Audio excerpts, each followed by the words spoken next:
Bismillah, alhamdulillah, wa salatu wa salam ala rasulullah wa ala alihi wa sahbihi ajma'in, ashhadu an la ilaha illallah wa la sharika lah, wa ashhadu anna Muhammadan abduhu wa rasuluhu ma ba'd. Assalamu alaikum. My name is Yusuf. Can you say Yusuf? You say Yusuf. Yeah, very good.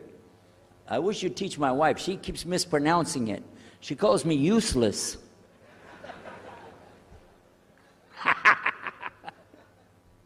Alhamdulillah. Now, how many of you were in the program today? I was teaching us, trying to teach about how to call the people to Islam called da'wah. I just used an example what I was telling you about. Remember I was telling you when you introduce yourself to somebody, you got to get friendly with them. So I just used an example right there. Because this will disarm the people. This disarm them and make them relax a little bit. Because they're coming to you with things like, how come you Muslims has to kill all the people? What kind of question is that? How come you have to beat your wives? Why does your book tell you that you're the only ones going to go to paradise? So these kind of questions, when they come to you, what are you going to do? So the first thing, as we said in the program, and I hope, by the way, if you didn't join us today, join us tomorrow. But when we're doing it, you look through the schedule. I'm not going to get into that, but just look through the schedule and join us for this whenever we're talking about the da'wah. Because part of giving da'wah is you. And if the people aren't buying it, they're not going to listen to what you got to say. So you got to soften them up a little bit. Got me? Okay, where are we? The subject tonight is the subject of priests and preachers entering Islam. And often people ask me, we heard about you used to be a priest or something and you came into Islam, so, tell us about it. We want to know, how does that happen? And it's not just Muslims who want to know. Non-Muslims would like to know the story too, because they feel like, you mean you didn't understand? I mean, you were a priest, you didn't understand about Jesus? Come on, man. So it's a topic that I talk about a lot. The first thing I have to do is clarify a couple of points. I was not a priest. In the English, we use the word priest to mean somebody who is in the Catholic Church.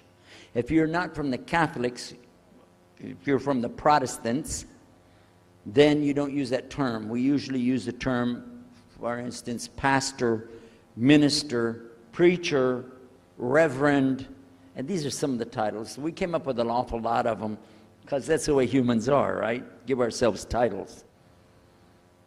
So I was a preacher and a minister of music. But it doesn't really matter, but just if you're talking to a Christian and you say a priest, he's going to say, oh my God, how is that? And when they find out, oh, you weren't a Catholic, well, that's a lie, then you weren't a priest. So I want to clarify that. As a matter of fact, I will tell you, in my own estimation, I'm probably the least of the factions within this equation. Because there were so many other people that came into Islam the same time I did. That's why it takes a little bit of time to tell the story. But they asked me to tell it tonight, so we're going to do that. But I want you to listen carefully to realize what goes through the mind of a person that's not Muslim. Okay? And I usually start out by telling people that my father and I were both ministers, and both of us were also businessmen. In the reverse order. We were business first and preacher second. Got me? Because, well, as they say, business is business. And that's exactly how it worked. We operated mostly in Texas. We had a place in San Antonio, Houston, and also in the Dallas area. And we were very concerned about Christian conditions. So my father started something called Concerned Christian Centers. And basically, if you look at it from a material point of view, it was a place to sell stuff. But what we would do is take consignment things in. People could bring things into us, and then we would sell it and keep part of the money. And keep a lot of the money. But anyway, they would bring in what they make with their hands, arts and crafts. And a lot of old women, they like to sit around and make things, then they give it to us. And this helps the church, which is called the church, and then it helps them as well. So it became like business and religion tied together, and that's very common in our country. At one point, my father told me, we're going to start doing business with a man from Egypt. Well, I said, well, oh, this is great. International sounds good. We can put this in our business card. We're international. He said, and this man, he's from Cairo, Egypt. And that's where, if you know, they have the Nile River. They have those big pyramids. They have the Sphinx, Abu Hul. You know, they got everything. I'm saying, oh, this is good. He said, and he's a Muslim. I'll never forget it. I've told the story many times, but it's just like it happened yesterday. I'm standing in between the kitchen, or in the dining room and the living room area, you know, like this when we're talking, and I just stopped like this. I said, what? A Muslim? No way. No way do I want anything to do with that. Dad, come on, you should know better than anybody.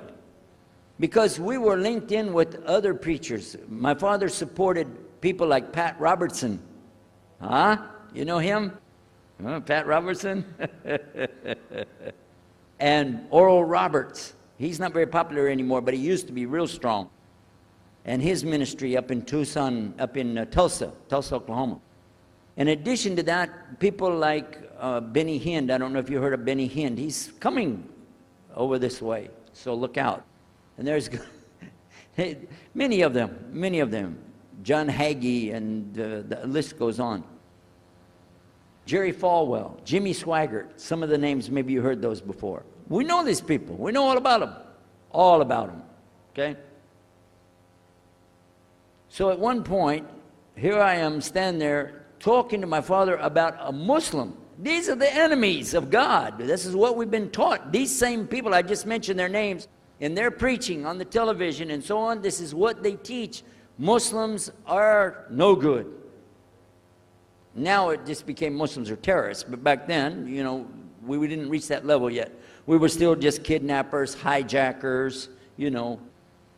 They said that Muslims don't believe in God, that they're worshiping a black box in the desert, and they kiss the ground 5 times a day. Now that's what we know, man. So here's this Muslim going to do business with us. I told my dad, no way, I'm not going to do it. And he insisted. He said, I want you to meet this man. He's very nice. And I said, I don't want to meet him. I never am like this, by the way. But on this case, I said, no, that's one thing I'm going to stand firm against. We're not going to do it. He said, I want you just to meet him. I said, all right, I'll do it for you. I'm going to do it my way. I'm going to go to church. And it's going to be on Sunday. When I come out of the church, I'm going to have my Bible under my arm. I'm going to have the salib. I used to carry a big cross. I'm going to have my cross with me. And I'm going to have my hat that says, Jesus is Lord. And I'm going to have my wife, born-again Christian, with me. And we are going to get this demon, devil, infidel, Muslim, and we're going to show him Jesus. And this is a true story, by the way. So I got up that morning on Sunday, and I was thinking, man, you know. We went to church.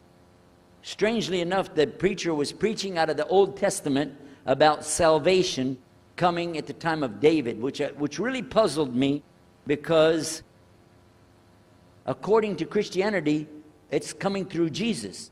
And it really, that opened a door for me, but that comes up later in the story. Why was he saying there's salvation before Jesus? That's interesting. Now, when I get there to my father's store, I'm looking around, you know. I'm looking for somebody wearing, you know, a long white robe and some kind of black, you know, thing over that with a long beard. And I guess I was looking for me, wasn't I? Anyhow, when I get in there, I don't see this guy. By the way, imama, sword, everything. Ayatollah Khomeini, maybe. This is what I had pictured. I said, where is he? I'm ready. My father said, he's over here. I said, where? I said, here. This is a normal guy. He was normal. He didn't have a beard. He didn't have any hair at all. How do you do? I told him my name. He introduced himself. His name is Muhammad. I said, how do you do? After the niceties of hello, how are you, how's everything, I said, do you believe in God? He said, yes. Oh, yeah? Sure. I said, but do you believe in the God of Moses? He said, yeah. Abraham? Yeah. Well, What about David and Suleiman? He said, yeah. So when I meet this man, I'm impressed that he's believing these things, but I thought maybe he's just saying it. So I even asked him, what about Jesus? Because I thought maybe they're kind of, first I thought Muslims were like Hindus. That was first. And then when he said he believed in some of the things of the Bible, I said, okay, maybe they're like Jews. So that's when I said, yes, but what about Jesus? Do you believe in Jesus? And he said, yes. I said, okay, wait a minute. This is going to be easy. I can convert this guy. So I agreed that we're going to do business with him. And in fact, I took him immediately out to have tea together. We sit together, drink tea, talk a little while. And I started tearing the peach stream right away. I'm in the Bible. I got it right there. Flip it open. Genesis. Let's talk about Abraham. What do you know about Abraham? Abraham, he had 2 sons, you see, and blah, blah, blah, blah, blah. And I'm doing all the preaching to him. You imagine this? And he sat there. Okay. He's a graduate of Allah's heart. And like this. Get me? You know what I'm saying? Well, it happened that during Ramadan, some of his friends that he was staying with had to move their apartment around or something, and he was going to go stay in the masjid for itikaf in Ramadan. It's normal. We didn't understand. I thought he has nowhere to go, and I told my dad, this man has nowhere to go. And my dad said, no, he's got money. I said, no, he doesn't. Daddy, I'm telling you, he has no place to go. I heard him say he's going to go live in the mosque. To a Christian, if you're going to live in the church, ooh, that's the worst. So I said, let me offer that he can stay at our place. And my dad said, no, you don't do that. That's not right. I said, no, I'm going to offer it to him. I went to him and I said, how would you like to come stay at our place? He said, no, I want to go and stay there. I want to stay in the mosque, and it's something good. I said, oh, man, look at this poor man. Oh, my God. He doesn't know, you know. He just... Oh, poor soul. Please come and stay in our house. And he said, no, I can't. I need to go stay with her. I said, look, I'm scratching his dignity. So I told him, listen, no. I want you to come and you can pay. You can pay money and stay with us. He said, how much? I said, $15 a week. Which in America is like nothing. $15 is nothing. I said, and then he kind of hesitated. I said, and we'll pay for all the food. Well, you eat $15 worth of food in one day in America. He said, okay, all right. And I told my dad later, I said, see how I did that? Because now he'll stay with us. He knows he's getting a good deal on the food, and I was making it all about money. Well, I didn't know he wanted to come and stay with us. He wanted to learn about how we're Americans and how is the dawah going to be. What do we believe? Especially people who are preaching. So he came and stayed in our house. And I said, well, now that's good. I'll travel with him and go with him in places, and he'll see and he'll learn about Christianity. As we were traveling and working together, we put up tables just like this and booths and things and set things out for people to come and look at them and sell things. And I caught him one time. When somebody wanted to take something from the front, he took it from the back and gave it to him. And I looked at him. And the next time somebody started to take something, he took from the back and gave it to him. I said, hey, Muhammad, we take the stuff from the front because that's the old stuff. The new stuff in the back, just hold it back. You know what I'm saying? This is dated material. Get rid of the junk first. He said, no, I can't. In my religion, we can't sell something unless we give the people the best. I said, got me on that one. And I'm supposed to be telling him about a better deal. I said, okay, yeah, whatever. You're never going to make any money, though. But that's all right. Over a period of time, I came to learn a lot of things. Also about being humble. A lot. Because this man was obviously well-educated, very articulate. He could really talk about a lot of subjects. In fact, I tried to debate with him about many things. But he was so wise and well-educated that he could see what I was doing, and he would take it easy and let me win every debate. I could win any debate with him if he wanted me to. But if he wanted me to lose, I was going to lose. This was how well he could handle it. Now, what happened, one of the preachers that I knew, another preacher, who used to carry a big cross and walk down the street so people would stop and talk to him about religion, he had a heart attack, and he went to the hospital. So I went to the hospital to visit him, and when I was visiting him, I met another man in the hospital who was in a wheelchair. This gentleman had a problem. He didn't want to talk to anybody. And I told him, let me witness to you. Let me share the message of Jesus with you. So I took out my Bible, and again, I started telling him about a prophet, Prophet Yunus, alayhi salam. And I'm telling them, look at Jonah. He's in the belly of the whale. He's in the sea. He's down there like this, and who knows how long. And suffering like this, you don't have as big a problem as that. And God saved him, so he could save you too. He said, didn't want to talk to me. I asked him, what's your name? He don't want to tell me. Where are you from? He said, I'm from Venus. I said, what's that? Well, there is a Venus, Texas, by the way. But he said, he's from another planet. So each time I would go, I would talk to him, witness to him. Finally, one day, he started crying. I was pushing his wheelchair around. I took him down. I rolled him around different places. He started crying one day. He said, I'm going to confess something to you. I need to confess something to you. Now, to a Catholic, confession means you're going to tell the priest all your sins, and then he's going to forgive you. Well, I wasn't Catholic, and I told him, listen, I'm not Catholic, and I'm not a priest. I'm a preacher. He said, I know better than you do. I am a priest. I said, oh my God. This man is a priest, and he knows the Bible better than I do. He said, I just have had a hard time. I've been here and having heart attacks, and I've been having problems and everything, and trying to figure out a lot of things. He said, I'm sorry I took it out on you. I really am. I apologize. And he started crying. And when he started crying, I felt sorry, I hugged him, and I said, it's okay. One day I went to the hospital, and my friend was gone. So I started visiting with the priest. And that happened one time. I went to visit him at the hospital, and he was gone. And I asked him, where did he go? They said he went home. I said, home? He's a missionary priest from South America. How did he go home? She said, I don't know. He's not here. I'm sure his family. I said, he has no family. I know him personally. He has no family. Where did he go?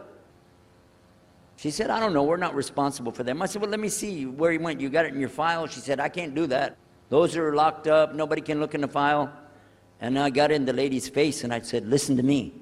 This man could die in the street right now, and it's going to be your fault. And you're going to get sued because I'm going to sue you for him. She said, okay, his folder's over there, but I'm not going to watch. I went over and I looked for it, got the address where he went. Sure enough, he was in a place where they put people that have no place to go, a shelter. So I went to the shelter, and I found him. He was still on crutches. He saw me, he started crying again. He said, please get me out of here, get me out of here. I said, okay, come live at my house. Now, I told you the story so you can see something. Now look, I have 2 visitors in my house. One is a Catholic priest, the other is a Muslim. And I'm thinking I can get the Catholic priest and convert him to be a Protestant. At the same time, I'm going to catch the Muslim and bring him over to Christianity. High aspirations. But it didn't work. Some strange things began to happen. We would sit around the table at night to discuss what is the Bible and what's the salvation. My father has a Bible. It's called King James Version of the Bible. Most of you probably heard about it, especially any students of Ahmadiyya or Zakir Naik. You've heard about King James Version of the Bible. But I work out of a different one that I've had since 1953. It's called the Revised Standard Version. And it says in it, King James Version has grave mistakes, grave errors, defects in it. That's what it says. So I began to preach out of mine, which doesn't match. And my father said, no, it's this way. I said, no, it's this way. Now my wife comes up with her Bible from Jimmy Swaggart. It's called The Good News for Modern Man. Okay? Totally different. It's written in modern vernacular. You can just, say anything you want to with it. You don't even recognize the Bible anymore. The Catholic priest, he's got another Bible. An older Bible with 73 books. We're working out of 66 books. And his is not even the same in the verses. It doesn't match up at all. And I never even knew about this subject until then. And he's saying this, and I'm saying that. My father's saying something else. My wife's on something else. And all the time, Muhammad, the Muslim, is sitting over there like this. So we asked him. I guess it was me asking him. I said, well, how many versions of your book, your Quran, do you have? He said, the Quran has no versions. There's only one. It's original. It's in the Arabic language. ذَلِكَ الْكِتَابُ لَا رَيْبَ فِيهِ. This is the book that has no doubt. Hudal al-Muttaqin. It's guidance for those who have taqwa for Allah. This shield or taqwa that you have to have between you and Allah subhanahu wa ta'ala. And only certain people are going to get the huda, hidayah, dina, from this Quran. These people that have the taqwa. So when he's telling us that the Quran is one, I'm going, huh? And it's in the original language, we still have it. You know what I was thinking? He's lying. I was sure he was lying because he could see the problem we were having, and he just sat back and made that up. But I don't know Arabic at that stage, so I don't know what to say. You know, maybe, I don't know.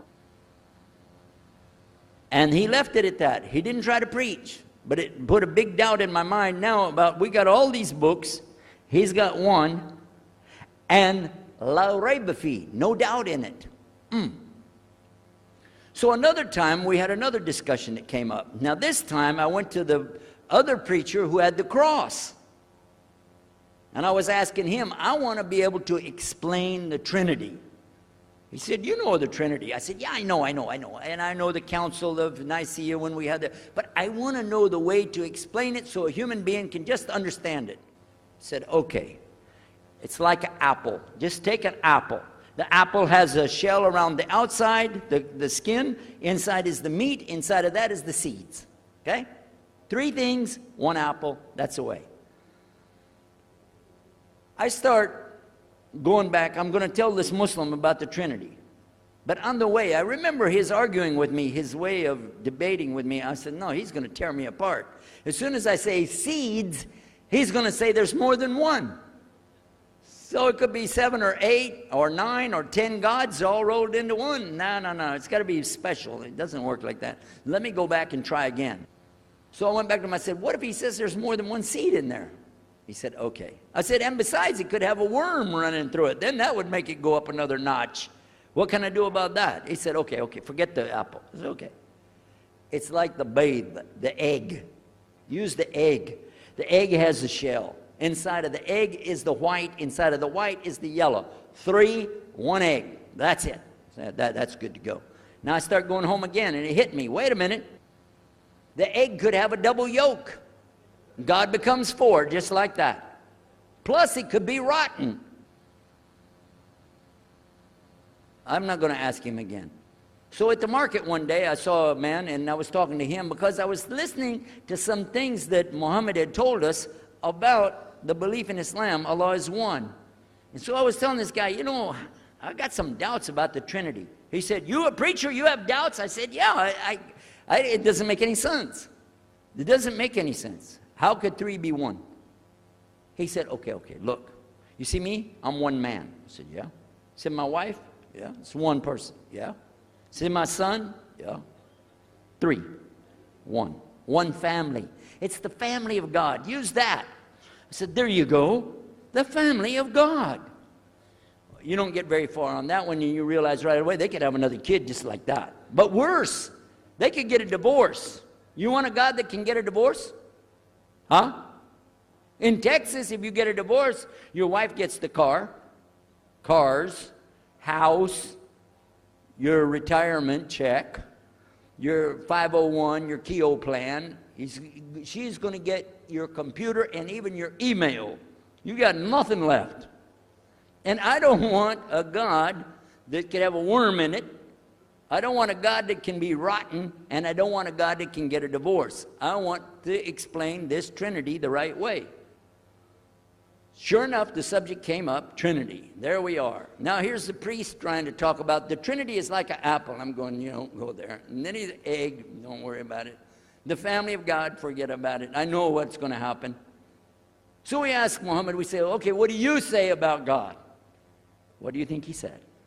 أعوذ بالله من الشيطان الرجيم بسم الله الرحمن الرحيم قل هو الله أحد الله الصمد لم يلد ولم يولد ولم يكن له كفوا أحد.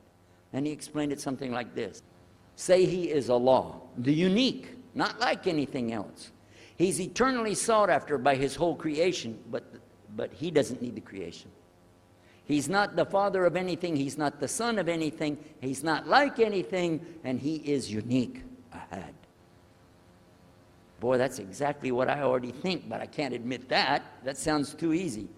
But plus in the Quran, Allah subhanahu wa ta'ala tells us to tell the Christians, don't say three. Here's a little point. I'm going to go out of the story for a minute to show you something. Nowhere in the Old Testament, the Torah, or the Zabur, the Psalms, or the Injil, which is the New Testament, nowhere in the Bible do you find the word Trinity. Not once. Not once is the word Trinity. But it's in the Quran. We have it in the Quran. It says, Thalath, tell them not to say Trinity. Oh! But they don't have it, and Allah said, don't say it. Guess what else? The word Bible is not in the Bible. Bible is from Greek, it means biblios or book. Book. But it's in the Quran many times. Is it? Kitab. Book. Ahl Kitab. People of the book. So we found in the Bible a shortage. They're talking about it, but the Quran is explaining it. I found actually in the Quran, I can explain the Bible much better because it gives me the things I didn't know how to explain. So then in my mind, look what I did. I started realizing what he was saying was true, but I never admitted it. Instead, I was taking this and mixing it. And when I would go give my next talk, I would say, so and so and so, and I would use what I learned from the Quran to explain what's in the Bible. Some of the people liked it, but some of them didn't. Because when I began to talk about salvation being based on what? And the Bible tells you in there, there's no Savior except God. It says it real clear. Jesus is not your Savior, God is. When I found that, I said, okay, let me try another way to explain that. Each thing as I would learn it, I'm trying to change how I'm presenting the thing. It still doesn't dawn on me, I need to do something. But I could see for sure God is only one, and so I totally forget the Trinity thing. My dad never did believe it anyway, so he had no problem with it. Now we come to some new thing. The priest asks the Muslim, can I go to your church with you? The mosque. He said, sure, come on. Well, he went, and they came back. So he took the priest aside, said, come here. What do they do? What do they do in there? Tell us, what do they do? Do they like kill some animals, or what do they do in there? He said, no, they just stand there like this, and they pray, and they leave. I said, what? They pray and leave? He said, yeah. Okay, what kind of music do they have? He said they didn't have any music. No music? How in the world are you going to worship God without music, man? So I asked him, Muhammad, you guys don't have any music? He said, no. Now, I'm in the piano and organ business. I said, how many mosques are there in the world? He said, millions and millions and millions of them. And I said, none of them have a piano. He said, no. Any of them have an organ? He said, no. Oh, man, I can get rich. Just introduce some music to these guys, put it in there, bound to be. I said, do the Arabs have any music? He said, oh, Arabs have music. I said, boy, I got it figured out, boy. I can see my next $1 million coming right straight up at me, So then the priest asked again another time, you want to go back to the masjid again? He went, this is middle of July, 1991. He went to the masjid with him again. And by the way, this masjid, Sheikh Mohammed Jabali knows it very well. It is on Medina Drive in Arlington, Texas. And that's where they were going to, because we were living in Midlothian, just south of Oak Cliff and south of Dallas. So they didn't come back. All night we're waiting. What happened? Very late they came back. And when he came in, I looked. There's Muhammad. I recognize him. Who's the guy with him, though? He's wearing a white jalabiyah, white dress like this. Has a white pillbox cap on his head. And I looked at him and I said, Pete. His name was Father Peter Jacobs, but we're not, Catholic, so I don't have to call him Father. I said, Pete, did you become a Muslim? He said, Ashhadu an la ilaha illallah, Ashhadu Muhammad Rasulullah. I said, oh my God. Now, I used to have cameras like these cameras right here because we had a television show called Estes Music Jamboree. So I got one of our cameras out, opened it up, set it all up on the tripod, and I was going to interview him and ask him, well, why you went to Islam? What happened? While I was talking to him, though, he fell asleep. So it was still in my mind, and I was thinking, what am I going to do? This is too amazing. Now, here I'm preaching to the people, and I'm trying to change what I'm saying, and here's a priest, just became a Muslim. My father's saying it's a good deal. It sounds all right to him. And I don't know what to do. So I decided, I'll make mashura. I talked to my wife. We have an apartment upstairs. We were in our apartment up there, and I'm telling her, oh, a priest became a Muslim today. What is that? And can you imagine what they were saying about the Quran and saying about this and so and so? All of a sudden, she said, I want to get a divorce. Oh, whoa. It's not the subject, but what happened?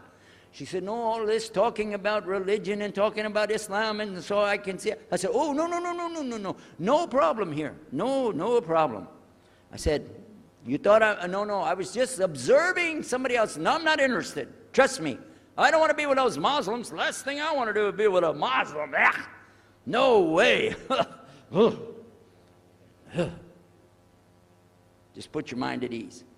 She said, I need a divorce. I said, where are we going with this again? What's the problem with that? What happened?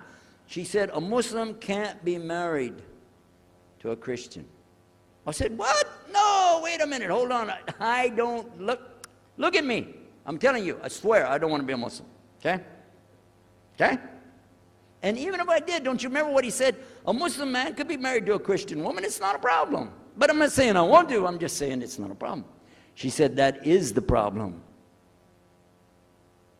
A Muslim woman can't be married to a Christian man. I want to be a Muslim, so I need a divorce. I'll never forget, I was sitting right on the edge of the bed, just sitting there, and I almost fell over. I said, at last, I can tell the truth. I can say it. I didn't realize that she liked the idea. I was afraid. I said, okay, the good news is, I too want to be a Muslim. You know what she said? I don't believe you. I said, no, really. I was just saying that because, but for sure, just so you know, I want to be a Muslim. I've been thinking about it. I want to be a Muslim. We're both going to be Muslim. Alhamdulillah, it's going to be great. Right? You know what she said? I don't believe you because you're either lying right now or you were lying 5 minutes ago when you said you didn't want to be a Muslim. And either way, I don't want to be married to a liar. So get out. So I started leaving. I'm walking down the stairs of the apartment. I'm down to my father's part. I said, wait a minute. Where am I going to go? This is my father's house. I just got thrown off of my own property. What happened here? So I went to get to Muhammad and I woke him up. I said, come, you and me, we got to talk. Come with me. And we went outside the house and we walked those country roads in Midlothian, Texas until the time for the sun to come up at dawn. And all that time, I talked to him about what's it like to be a Muslim, how do you have to believe, what do you have to do. Let me hear all of it now, and no more playing a game. I'm not debating, I just want to know. Just tell me. Just tell me what's Islam. I need to know what I need to do. And he told me everything, and I realized this is it. I got to make a decision. This is a big deal, though. And he told me, okay, this is up to you. You have to go make a choice for yourself. I can't help you. I said, oh, my God. So when he was praying Fajr, I decided, I've been watching this man praying this direction with his head on the ground. It's so beautiful to see a man humble himself, put his head on the ground to the Rabbil Alameen. I said, oh my God, let me try that. So I sneaked off somewhere where nobody could see me, illallah. And then I found a place, a board there, you know, and I bowed down on the ground, and I put my head down on the ground on that board there. And by the way, I'm pretty good at speaking, especially in prayers. I used to make so long a prayer, they wouldn't let me say the prayer at Thanksgiving because the food would be cold. Okay? So, but I put my head on the ground, and only these words came, no more words, just this. Oh God, guide me. That's it. And I was thinking, well, I got to say more than that. Nothing. Oh God, if you're there, guide me. That's it. After a while, I sat up and I looked around. There wasn't any fancy rainbow. It wasn't birds flying around. There was no big signs from above. There was no music, angels, harps, nothing like this. It was just a cloudy day in Texas. But inside, I could realize I had to make some changes. To me, that's what I need to do. There's the problem, it's inside of me. Within a few minutes, it became clear what I needed to do, and I had to develop an idea of how to pull this off. I talked to my wife, I talked to my father, I made a bath, and at 10 o'clock that morning in Midlothian, Texas, I went in front of this man named Muhammad and this new man named Yahya, who used to be the priest, and I said, Ashhadu an la ilaha illallah wa ashhadu anna Muhammad Rasulullah. Immediately after that, my wife did her shahada. Ashhadu an la ilaha illallah, ashhadu anna Muhammad Rasulullah. A few months later, my father did his shahada. Ashhadu an la ilaha illallah, ashhadu anna Muhammad Rasulullah. Step by step by step, we saw so many people enter into Islam. We wanted to tell the whole world what is Islam. We wanted everybody to know the real Islam. I said, how could this escape our knowledge? How could we not know about this great and wonderful thing called Islam? And it looks like all we got to do is just tell the people. I went to the imam of the masjid there and I told him, let's tell the people. Then I found out something else about us as Muslims. And that's why we've got this convention here right now. This is why we have the exhibition. So you're going to use this week to learn how you can become, inshallah, the best Muslim you can be, and how you can show the real Islam to the people that are not Muslim. This is your duty. This is your duty. This is your language. This is your people. Just as it's my duty to give the message to my people and my language. And so the same way, it's your duty to give the message to your people. Allah will not ask you if they made shahada, but He will ask you if you delivered the message.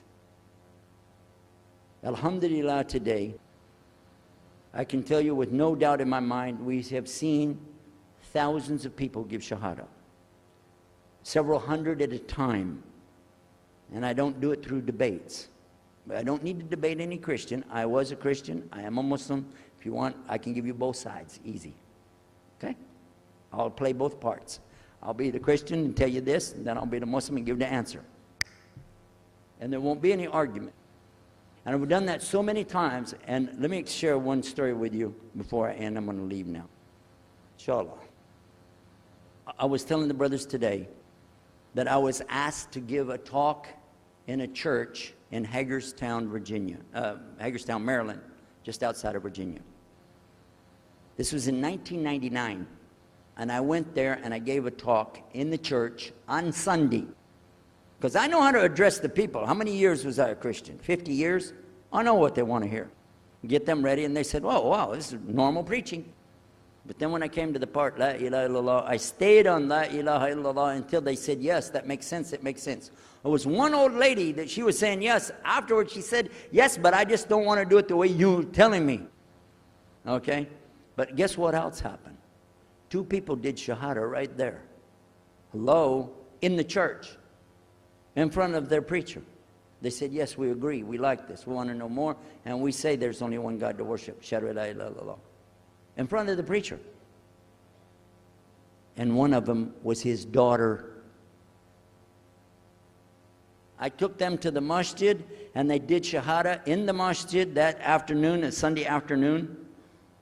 And later, the boy, he married the girl. They're Muslims living there now. Now, let me ask you a question.